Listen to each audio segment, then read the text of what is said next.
So I got the 4450 back here in the shed. We got on and off showers, so I want it to be dry for what I'm about to do. Now I put that camera system on the combine, and in this box I got 2 more cameras for that, but this video is not about that. Today I'm going to be putting this Haloview 7-inch wired monitor. So this one is not wireless, it's wired, and I'm going to put it on the back of this 4450, somewhere up there in that general area. And so in the spring and fall, when we're doing heavy field work and sometimes hauling hay, we have the retired neighbor help us out, and if he's doing a full day, he says his neck starts to hurt, you know, looking behind you all the time. These are the older tractors that doesn't have the swivel seat. So Haloview said they were going to send out a wired version and to review for free. So I figured it'd be the best thing to put on there and help the old neighbor out helping us. So we're gonna start hooking this up. We'll do a little unboxing for you. I guess I don't even need my knife. Well, you always got to figure these things out. Each one's a little different. Let's see. Okay, take this plastic cover off here.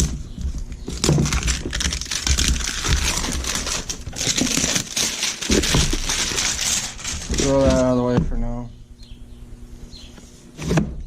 Here. Right here.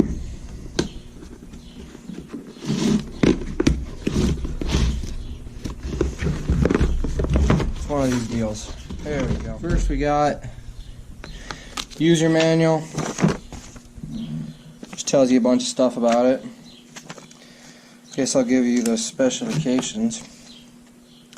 Like I said, it's a 7-inch screen.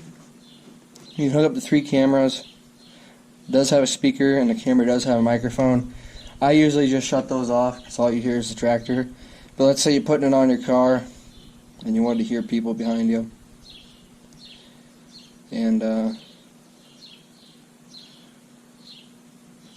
I guess has a quick switch, so you can switch between cameras in 0.8 seconds. So not too bad. We'll get in here, and there it is. Kind of like the camera for the combine. It's almost the same packaging. There, got the sunshade on it up here. The mounting. We'll pull out the monitor. Just like the one I put in the combine, it's just it doesn't have the spots for the antennas. Otherwise, all the buttons look the same. And there's the SD card spot. If you wanted to record stuff, you could put that in there. It also comes with this sticky pad here, so if you wanted to stick it on a window, you just take this part, slide it up, tighten the nut, and there you go. That's not the way I'm going to mount mine. Take that out, take that out. Here's the wiring for it. Gotta figure all that out yet. So, what it looks like is each one of these goes to a different camera.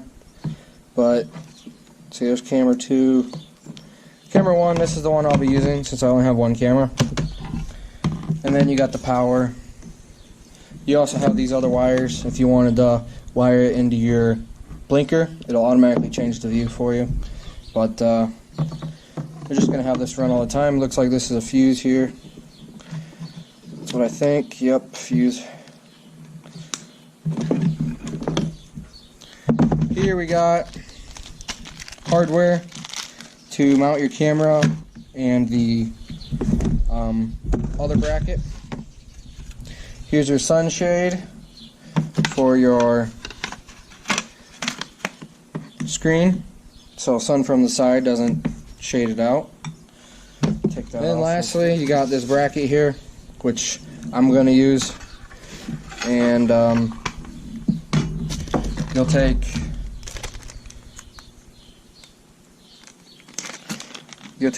these screws here.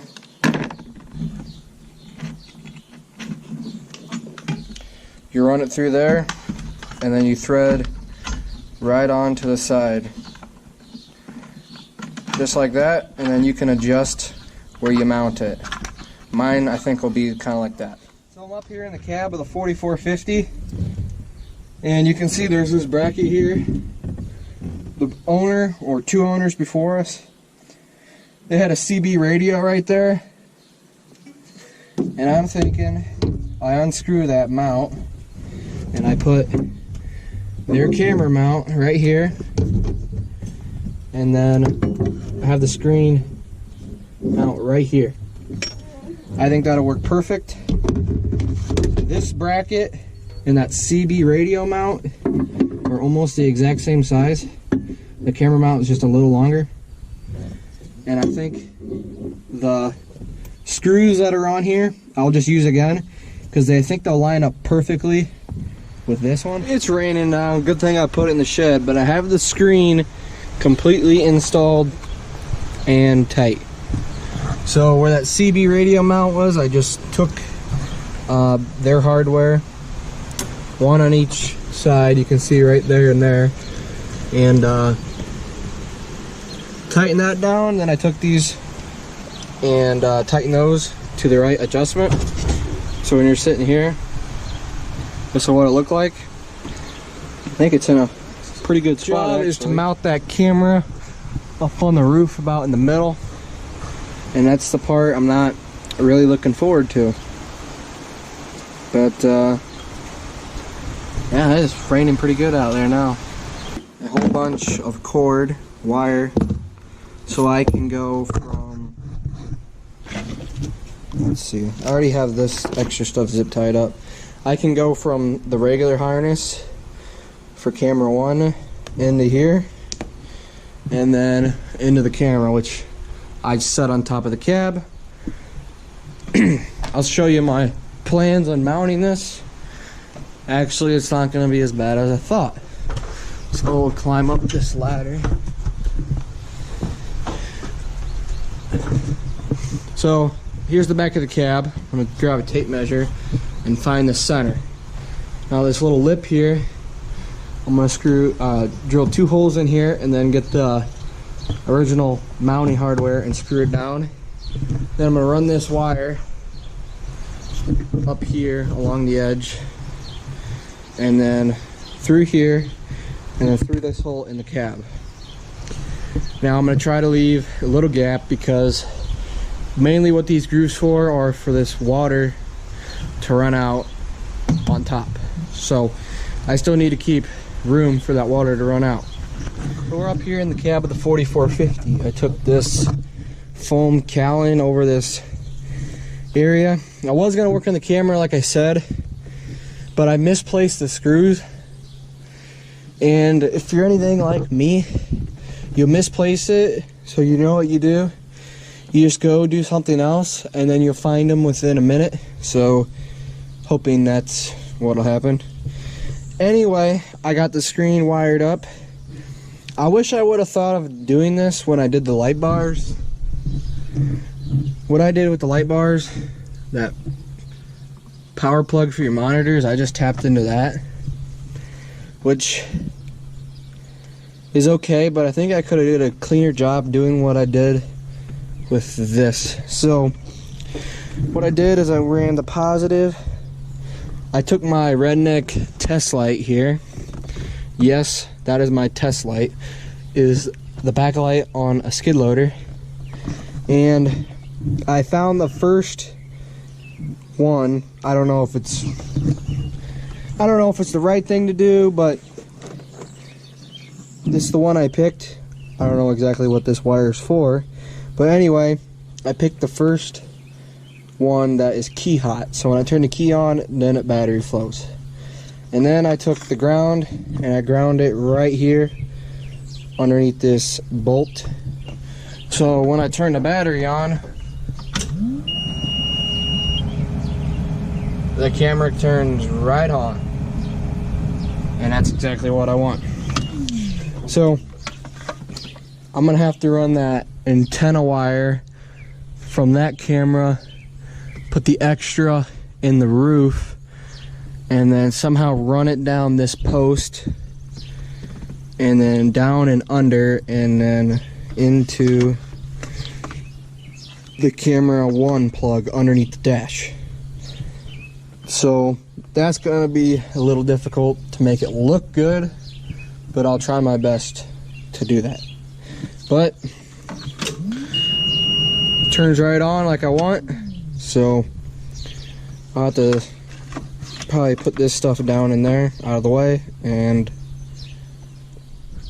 so I got the camera mounted.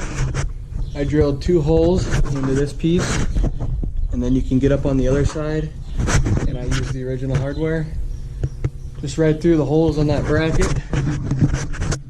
And I connected that wire to the long strand of wire they gave me, and there's this piece of rubber that you just slide right over the connection to really ensure no water will get in there. Okay, next ran it along here, and then underneath, like I said. Now this is not all done yet. I had to get everything set up because I need to know how much extra wire I'm gonna store up here. Yes, I got it all tangled up. You know, that always happens to me. No one will see it up here anyway. I'll make it look a little better, zip tie it, and then zip tie it to something secure, maybe like this piece right here. Which, well, that wire runs around to the other end of the shop. Okay, now I'm on the other side. Takes a while to climb up on these things, but ran the wire, and I got to here, and I wanted to run it down that post, but they have this all sealed up with some sort of something, and I really don't want to rip that up, and I'm really sure I'd have to rip that foam out the corner post, and I don't have the glue to put it back on. I really don't think there's any more room in that hole anyway. So what I'm gonna do is, here's the light bar. Now this is the wire that goes down to the switch. We ran it in this little crevice down through there. So that's what we're gonna do with this wire too. Run that down through here. I'll push it in with a screwdriver. Now I'm on the ground. I'm gonna run this wire through here, and what it's gonna do is, I think I'm gonna have this wire go in through this little door right up here. I'm gonna put it on the back side of this foam, run it underneath here with all the other wires, back up the side into there, so you won't even see this wire in there. You only see this monitor wire in there, and that's just gonna run back here and then down and around just like the other one. There's the screen. Now I turn the battery on, and there's the skid loader right behind us. Turn the battery off like that. Now you can adjust the brightness if it's according to how bright, or you know, if it's dark you want to dim it. And you can also just shut the screen off if you want to. You also got menus where you can change all that stuff, auto dim, stuff like that. But you can adjust contrast and stuff like that. So then you hit the select button, change between cameras. I'm only gonna have one. That's my plan, just to have one. And I think that camera is put in the right spot. But when I'm done with this whole thing, I'm gonna back up to, I think, the rake down there, and I'm gonna see if it looks right. Otherwise, I might have to adjust. Out here driving with the 4450. There's the camera working right behind us. And the shadow of the tractor. I never touched the brightness except that one little time on video. But you can see right behind you. If you look closely on the bottom, I don't know if you can tell, you can see just the end of the bail tongue. I don't want it pointed too far down because most of your implements are gonna be way farther behind you. So I'm actually going to back up to the chisel plow close and see how that looks. I still gotta pull this little screen off, protective film.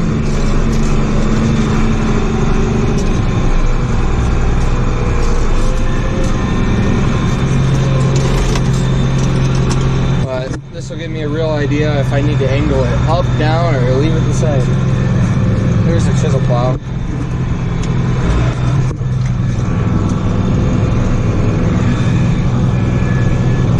Not even gonna look at the camera, just back up to approximately where the drawbar will be hooked up.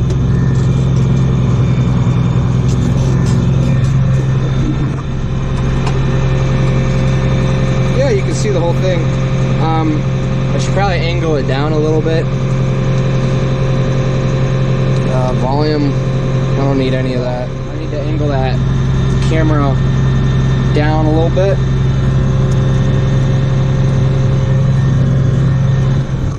And we'll be good to go.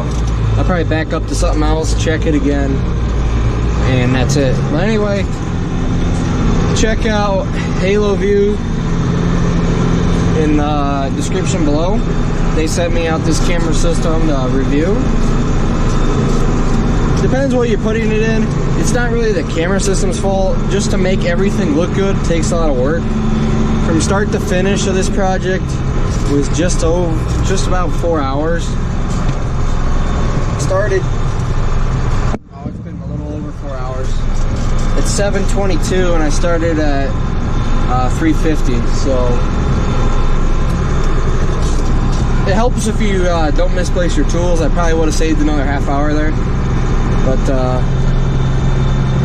looks pretty good.